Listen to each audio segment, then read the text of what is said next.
G'day there guys, it's your Aussie mate Markee, back at it again with another r/ChoosingBeggars video. Now if you love me as much as I love you, then you know what to do. I want you to mosey on over to that old like button and tackle it like Crocodile Dundee. Maybe even chuck an Aussie flag down in the comments. Now with that out of the way, I want you to sit back, relax, chuck another prawn on the barbie, and get ready for some good content. And our first post of the day is by Levolution86. When charity isn't needed.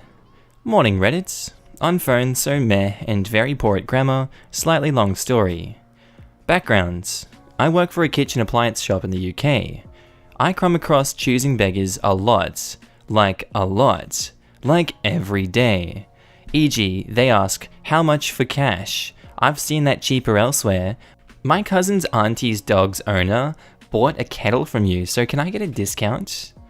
But they are easy to deal with, but I do a lot to help people and work with charities a lot as well. For example, I work at the bar at local charity events, give items for charity raffles, etc., give money to homeless charities. So myself and the owner do a lot for our communities, because A, we do get business from these events, B, my family grew up very poor and don't like families struggling, and C, it genuinely feels awesome to help people. But on to the events of this moment, the charity stuff is relatively important to the story. I was in our shop, which is quite small, but we have a lot of stock stacked up on each other. And I get a call from the Citizens Advice Bureau, UK charity, and a lovely woman who I've dealt with before is on the other end. I'll call her W, and the conversation went something like this. W's like, hello me, how are you? Me is like, I'm fine, what can I help you with? Well, I was hoping for some help with ChoosingBeggar. She is in a crisis and got her a crisis fund for a new washing machine and fridge freezer. A crisis fund is used for when you literally have no money and most likely are crippled in debt. I say to her, of course I'll help, send her in. Amazing, she has a £500 fund. A lot for a crisis fund, it's usually only £100 to £200. And we end the call and she emails me the crisis fund details, and not 5 minutes after I get the email, in walks our ChoosingBeggar, and immediately I get slightly confused, because she doesn't have the look of someone on a crisis fund. She's wearing an expensive brand jacket, brand new Nike Air Jordan 1s in pink and blue. I knew the trainers were real because I'm obsessed with Nike trainers and I have too many. And immediately the conversation went like this. Hello there, I'm here to get some items with my crisis fund. Brilliant, I'm here to help you. I also need a tumble dryer and a cooker. Well, let's see how much we can do for you. This isn't unusual, because a lot of the time these people have nothing in their homes, except maybe a microwave for cooking everything. I begin to show her what she can get with her fund, and start working things out price-wise, and realize she might have to have one of our second-hand tumble dryers, while everything else is brand new. Now, while I'm doing this, she is looking around and spots something and she's writing down these items, and then comes to our big boy fridges, and asks about a Smeg, which is priced up £1,500, and her eyes light up like a dang Christmas tree. She's like, I want this one.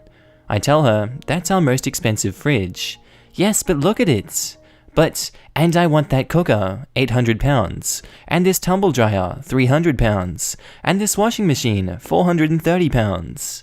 When can they be delivered? Your crisis fund won't cover it, or come anywhere near to cover it. I know, I'll pay the difference. Me breaking out the calculator, it would come to over £3,000. Oh, I'm sure we can make a deal for all four. How about £2,800 for all of them? Me now getting what's going on. I say, okay, I'm sure we can do that. What's the address? ChoosingBeggar reads off a different address to the address on the crisis fund, and then says that's where she's moving to. Okay, give me a second, I'll just check if we have those in stock. I then go out back and have a nice chat with W, and give the information and offer to send the CCTV with the audio to her, which she thanks me for and asks for all the CCTV. And then I return to the ChoosingBeggar. I say, I just spoke with the worker, I would like you to leave the store immediately. What? Why the hell would you do that? Because you're taking money off people who really need it. And she storms off like a thunderbolt. Sorry, no massive fight or argument with the ChoosingBeggar, but work had told me she is in some trouble for fraud by the sounds of it, and worker told me she would keep me in the loop and I might have to go to court as a witness, which I will happily do. The whole thing genuinely pissed me off because we help people on crisis funds who get £100 to £200 to do their entire kitchen, and often seem so happy there can be tears, but I'm hoping she gets what she deserves. We'll update if any more information comes up. And our next post is by user avocado with tomato. Tomato, tomato, potato. Can you house sit for me? I offer to do it for free, and no good deed goes unpunished. This happened very recently, and I'm pretty sure it fits this subreddit, but I have been wrong before, so please feel free to tell me so. Also, mandatory English is not my first language. Not long ago, a very close family member was going to go away on a 3-day trip. They asked me if I could house sit / pet sit their senior dog and cat, since they didn't have anyone else who could do it, and this was a very important work trip they couldn't skip. First, they offered to pay me, and I said no need. Family, right? I can do most of my work from a remote location, as long as I bring a few things with me. Still a pain in the ass for certain jobs, and the choosing beggar knew that. This is important for context, because again, I'm going out of my way to help them, bringing my work and setup with me, and I'm doing it all for free, out of the goodness of my own heart. Choosing Beggar tells me to use the house like it was my own, fridge and food included. I thank them, but tell them I bought my own food, because I have a special diet, but may grab something if I really need it. Keep in mind, this house is in the middle of nowhere, and the closest store is too far away for me to just go grab 2 things if needed. I house sit, and all goes well. Pets are cute, loved on, walked, fed, and cleaned after. Fast forward to the day Choosing Beggar has to come back. Suddenly, they want to stay an extra day, because some co-workers just decided to enjoy an extra day at the location. This was unplanned, and at this point, I had some work backed up that I could only finish in my own office. I wasn't happy. This working from Buttland in the mountains has put me behind on my to-do list, and Choosing Beggar is not even considering their fun time is making me lose money. But after some back and forth, we agree, since Choosing Beggar will be back the next day at 6 AM. I can just give dinner to the pets and go back to my own home so I can get caught up with work and hopefully not lose some rushed jobs that I was getting hired to do. The cat and the puppy can be alone for a few hours. Well, the next day I get a not so pleasant email from Choosing Beggar. They are disappointed I didn't clean a little around his house. I cleaned after myself, I left the house as I found it. I washed my sheets and towels, made the bed, and even cleaned the bathroom that I used. I just didn't clean the mess that was there before me. Dust all of the Choosing Beggars figurines, etc. Apparently the dog destroyed one of the bed pillows from the time that I left to the time that Choosing Beggar decided to get there, and do I know how expensive that pillow is? I should pay for it since it's my fault. Both pets roam the house freely, and I was specifically told to leave the master bedroom door open because the dog likes to sleep in their bed. So I just did what I was told? Also, that happened after I left, as we agreed. So, I can PayPal them for the pillow and the food I ate. I literally drank some iced tea and used 2 tomatoes, after they told me to use anything that I needed? Not a single, but thank you for taking care of cat and pup for me, or any kind of thank you. Maybe next time I house sit for them, we should write down some rules.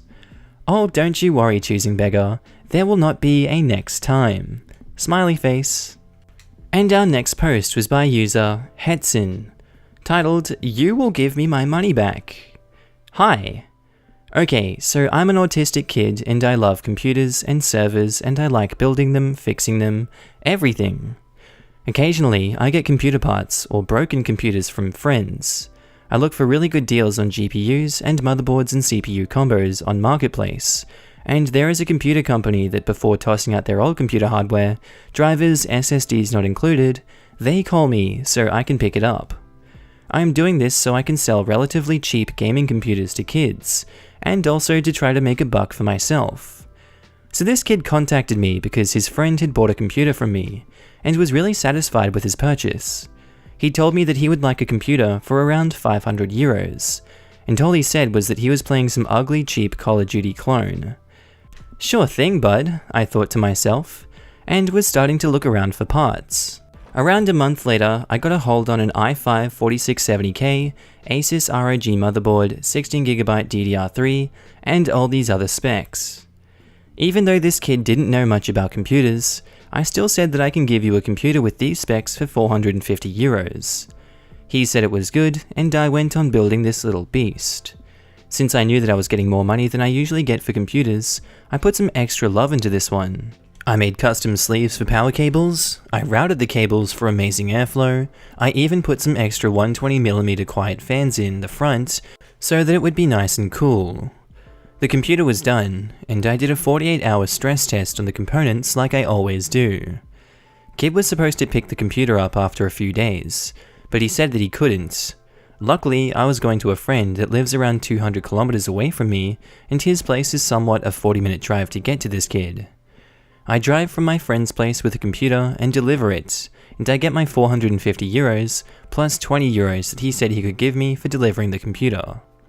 Since he didn't have a monitor yet, we couldn't really test the computer, but I connected the power to it just to see that it doesn't beep or do anything weird from the drive there. I also say that I can give him like a month warranty and support if stuff isn't working like they should. So around a week later, this kid contacts me and says that the computer doesn't work. I didn't really feel like driving almost 3 hours one way just to get it to work. I ask him if he's connected everything like he should, and he says yes. We message each other for over 2 hours while I'm trying to figure out why it's not even getting power. I ask him if he could start a video call so he can show me what he does to start the computer. This freaking kid is plugging in the power cable, then he's just flicking in the power switch on the power supply and says, "See? Doesn't work."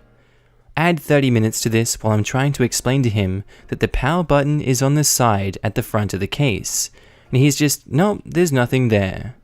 He eventually finds the button, apologizing for being stupid, and we hang up.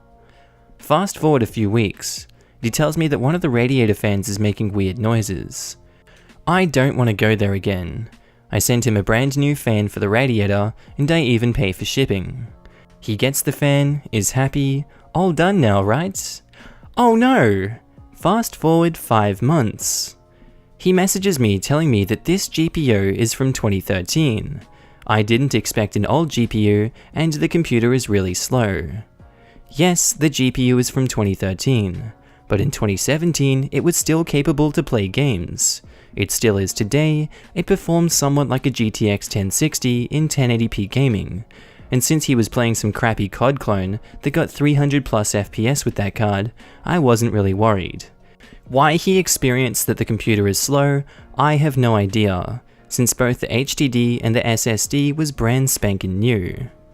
He goes on messaging me saying stuff like, "I'm going to buy a new GPU, and you are going to help me install it, otherwise you have to come here and pick the computer up again, and give me my money back." I suffer from anxiety and had a bad week, and the fact that he thinks I'm some kind of 24/7 lifetime support just because I gave him a month of support made me really anxious and angry. I was sitting there for around 2 hours thinking on what to say, not to sound like a dick.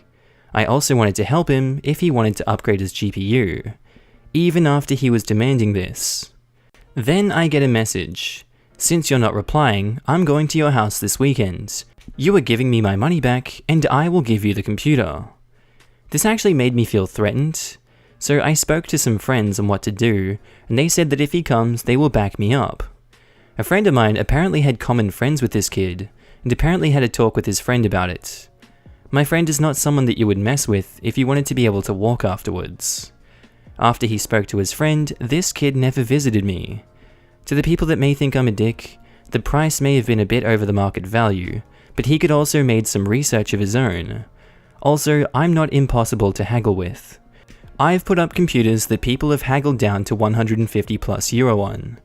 At this time, I had no job, and me and my girlfriend was really struggling to get food on the table. I was only buying stuff I knew that I could flip for a profit. And our next post is by user Miss Abigail 84. Family pays minimal rent, trashes house, but has dig about the dust they cleaned when they first moved in. Info. When I say flat, I mean a granny flat / shack with 45 meters squared of space. This is a fully equipped 2-bedroom living space. Amount charged included utility bills. 18 months ago, my cousin was getting a little too caught up with the meth and started to bash his missus. One night, she had to do a runner from the family home with her teenagers and a 1-year-old baby. At this point, she also has 2 other children that live with the father from a previous relationship. Not wanting to see the baby on the streets, I offered the flat at the rear of the property, which was vacant. It was a bit dusty from not having been used in a couple of years, but it was a perfectly habitable property. They were needing a place to stay that same day, which is when I was at work, and they were happy to clean because it would have only taken less than an hour, and I had all the equipment, just not the time. Feeling bad that the missus was in a crisis and on benefits, I only charged the 3 of them $50 a week board for the flat. For where I am, rent would typically be $150 a week for that flat. So, fast forward 3 months, and the missus is getting visitation with her 2 other kids on weekends. That puts us at a total of 5 in her space on weekends. Another 3 months pass, and the missus and cousin have an oops. She plans to do things alone with him still living at my auntie's. 6 months later, and the pregnancy takes a horrible turn and she is bedridden. In moves the cousin temporarily to help with the existing baby during the pregnancy. None of them work because of the situation. Admittedly, it was a potentially fatal issue with the pregnancy. The next baby is born, and cousin does not leave. Still only paying $50 a week, but in a 2-bedroom place, we now have 2 babies, a teen and 2 adults full-time, with an additional 2 kids on weekends and a full-sized large dog being kept indoors.